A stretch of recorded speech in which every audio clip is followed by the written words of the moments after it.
Have you ever really, truly looked at your fear? Not analyzed it, not tried to find its cause in your childhood or in a past event, but simply observed it as it arises. We spend our entire lives running away from this feeling, this sensation we label fear. We try to overcome it, to be brave, to find courage. We invent 100 ways to suppress it, to rationalize it, to escape it through entertainment, through ambition, through belief. But have we ever just sat with it without moving, without trying to alter it in any way? Let us do that now, together. What is this thing we call fear? Is it not fundamentally a movement of thought? It is never about the now. You are not afraid of this present moment, are you? You are sitting, you are breathing, you are looking at a screen. There is no danger here. The fear is always about what might happen. It is a projection of the mind into a future that does not exist. Thought takes a memory of a past pain, a past failure, and projects it forward, saying, this might happen again. And we tremble. We are frightened of a thought, of an image. Is that not so? So the fear is not a reality. It is a product of memory and time. Time not as measured by a clock, but psychological time. The time between what is, the simple fact of the present, and what might be. This gap is the birthplace of fear, and this gap is created entirely by thought. Without thought projecting into the future, could fear exist? Inquire into this deeply for yourself. Don't accept my words. Look at your own mind. See how it operates. It remembers a pain, a scolding, a moment of embarrassment, and then it says, I must avoid that at all costs. The I who is avoiding is the memory, and what it is avoiding is a projection of itself. This whole structure is built by thought, and we have been taught to respect thought, to believe it is the most important tool we have. We believe our thoughts are us. But what if thought is the very source of our sorrow, our conflict, our fear? To see this is the beginning of a tremendous revolution. Not a bloody outward revolution, but a complete overturning of the psyche. We are not trying to get rid of fear, you see. That is just another form of resistance, another conflict. We are simply looking at it with complete attention to see how fear is born out of thought attached to time. When you see a venomous snake, there is an immediate intelligent response. You move away. There is no fear in that. It is simply intelligence in action. The body's own wisdom takes over, but the psychological fear, the fear of failing an exam, of losing a job, of being lonely, of public speaking, this is entirely different. This is the me, the ego, the self, being afraid of diminishing itself, of being hurt, of not being something. This me is a bundle of memories, of conclusions, of ideas. And this me is afraid for its own continuity. To understand the fear of failure is to understand this me. So the first step, if there are steps at all, is to observe without any conclusion. To watch the arising of fear as you would watch a cloud move across the sky. You don't condemn the cloud or praise it. It is just there. Can you look at your fear in the same way?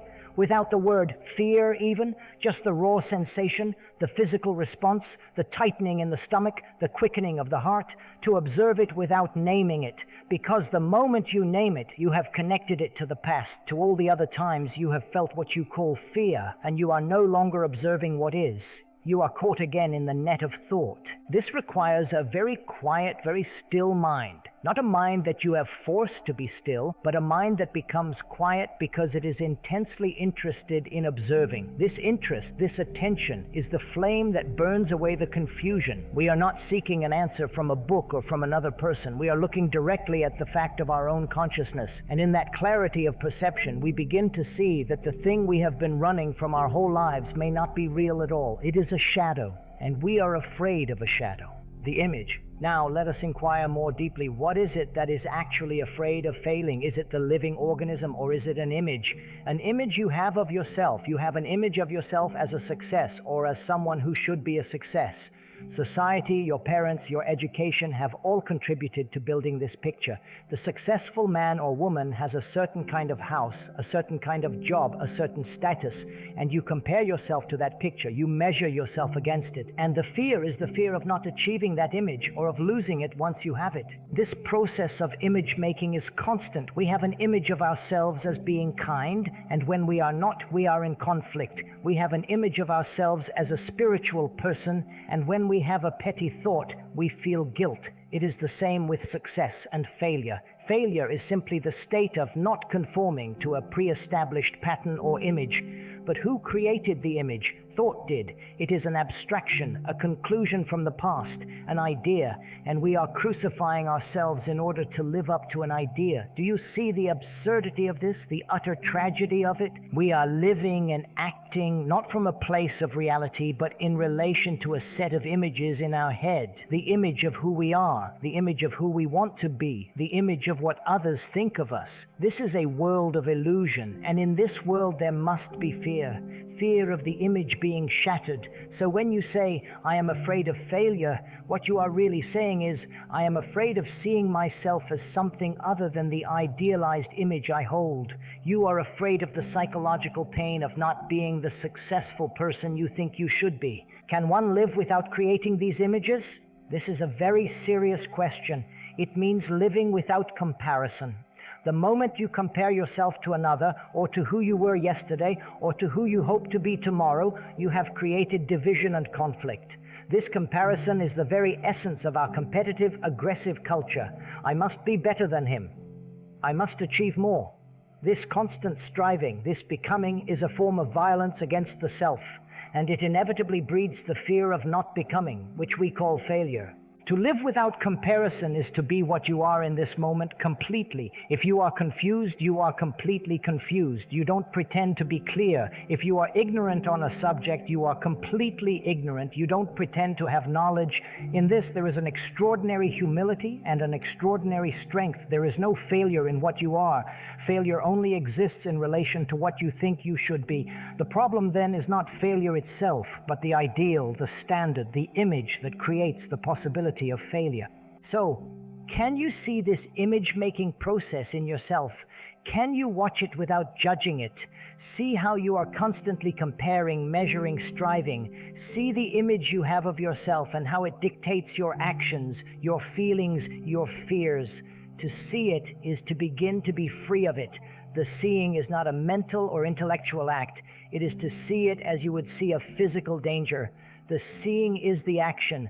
When you see the whole mechanism of the image and the fear it creates, the mechanism itself begins to fall away because intelligence is now in operation. You are not fighting the image. You are not saying, I must not have images. That is just creating another image of yourself as someone who has no images. It is another, more subtle trap. The inquiry is far more delicate than that. It is simply to be aware from moment to moment of this process. And in that awareness, which is not the awareness of a censor, of a judge, but a silent, choiceless observation, you will discover for yourself a way of living in which the image has no place, and where there is no image to protect, there can be no fear of failure. The observer, let us go even deeper. We have seen that fear is thought, and that it is born from the image we hold of ourselves. But who is the one observing this fear? Who is this me that says, I am afraid? We speak as though there is an entity, the I, the observer, the thinker, and this entity is separate from the thing it observes, which is the fear, the thought. I am here, and the fear is over there, and because I am separate, I feel I can do something about it. I can control it, suppress it, run from it. This is the assumption we have lived with our entire lives. But is it true? Is the observer, the one who is aware of the fear, actually different from the fear itself? Or is the observer the observed? This is the central point. Please look at it very, very carefully. When you are angry, are you separate from the anger? Or is the anger what you are in that moment? When you remove the label, the word anger, what is left? There is only that state, that quality of being. The you who says, I am angry, has separated himself from the feeling in order to control it or justify it. But the thinker is the thought. The experiencer is the experience. So the observer who says, I am afraid, is the fear. The division is an illusion created by thought in order to protect itself, to create a sense of permanency and control. Thought creates the I as a fixed center, and then it creates feelings like fear which seem to threaten this center. But the center and the periphery are the same. They are both movements of thought. When you see this, not as a theory, not as an idea you have learned, but as an absolute fact in your own consciousness, the entire dynamic of fear changes. If the observer is the observed, If I am the fear, then what can I do? I cannot run from it because I am running from myself. I cannot fight it because I am fighting myself. I cannot suppress it because I am suppressing myself. All the avenues of escape and control are closed. All movement of trying to get rid of the fear comes to an end. Do you see the beauty of this? All conflict ceases. The division between you and the fear is gone. What happens then? When there is no division, no resistance, no attempt to alter what is, there is only the fact of fear. The totality of that energy is present. You are completely that sensation. And because you are not resisting it, you are not fueling it with more thought, more conflict. You are simply observing without an observer. There is only a state of observation, a choiceless awareness of the thing itself. And when you look at fear in this way, completely, totally, without any separation, does it still exist? It is the resistance, the division, the running away that gives fear its continuity. It is the me trying to escape from itself that perpetuates the struggle. But when the me realizes it is the very thing it is trying to escape from, the struggle must end. There is a complete stillness, and in that stillness, the thing which we call fear undergoes a radical transformation. It withers away because the root which sustained it, the illusion of the separate observer, has been pulled out. This is not a practice. It is not something you do every day for 10 minutes. It is an immediate insight. It is to see the truth of this in a flash, in the very moment that fear arises, to see that you are that fear, not to think about it, but to feel it, to be it completely. In that total attention, which is not the attention of a separate me, you will find that the fear dissolves. It is like a flame that has run out of fuel, and what is left is a mind that is no longer caught in the duality of the experiencer and the experienced. It is a mind that is whole and therefore free. Action without idea. So if one can come to this point, seeing the nature of fear, the illusion of the image, and the falseness of the division between the observer and the observed, what then is action? How does one live one's life? If there is no fear of failure, and equally no desire for success, because success is just the other side of the same coin, is it not? Then what motivates action? We are so used to acting out of a motive, to gain pleasure, to avoid pain, to achieve a result. All our actions are directed towards an end. This is the action born of an idea. I have an idea of what I want to achieve, a successful career, an enlightened mind, a happy family, and all my actions are calculated to reach that goal. This is what we call purpose. But this is a form of thought. I am projecting a future and then working towards it. This process, as we have seen, is what creates the fear of failure, the anxiety of not getting there. So can there be action that is not born from an idea, not directed towards a result? Consider a craftsman who loves his work. He is not working for the fame or even primarily for the money. He works because he loves the wood, the tools, the very act of creation. The action and the love for the action are one. There is no separation. He is completely absorbed in the doing. In that absorption, is there a me who is trying to succeed? Is there a fear of failure? No, there is only the action itself. The action is its own reward.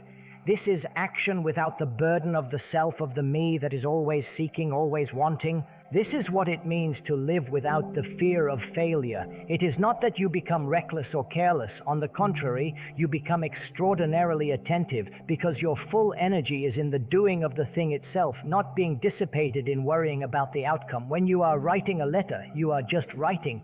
When you are talking to someone, you are just listening, just talking. Your whole being is present in that one action. This is the highest form of intelligence. This action is not premeditated in the psychological sense. It is not born of a conclusion. It flows out of the silence of a mind that is not cluttered with images, ideals, and fears. It is spontaneous, fresh, and always appropriate to the moment. When you act from a conclusion, from a memory, your action is old, it is dead.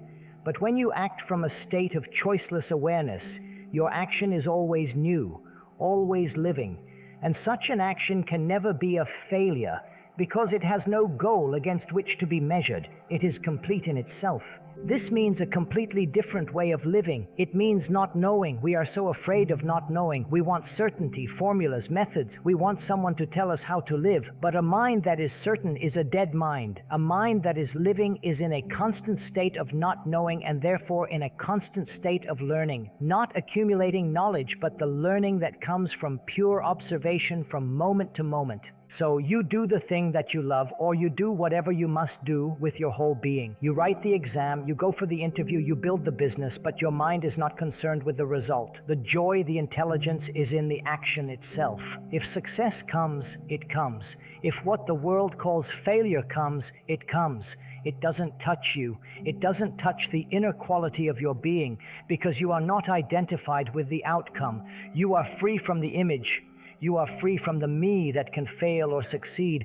You are simply living, acting out of a fullness and a silence that is not of time. Therefore, the fear of failure is not some great dragon that you must slay with courage. It is not a psychological complex that you must spend years analyzing. It is a shadow cast by thought, a ghost born from the illusion of a separate self that is trying to become something.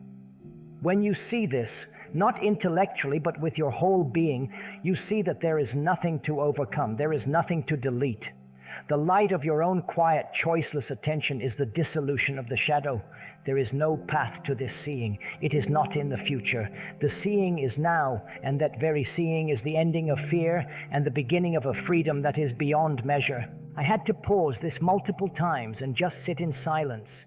The part about the observer is the observed completely shattered my reality. I've spent 30 years trying to fix my anxiety and fear of failure, as if it was something separate from me. The realization that I am the fear, it's not a scary thought. It's the most liberating thing I've ever heard. The fight is over because there was never an opponent. Thank you. I feel quiet.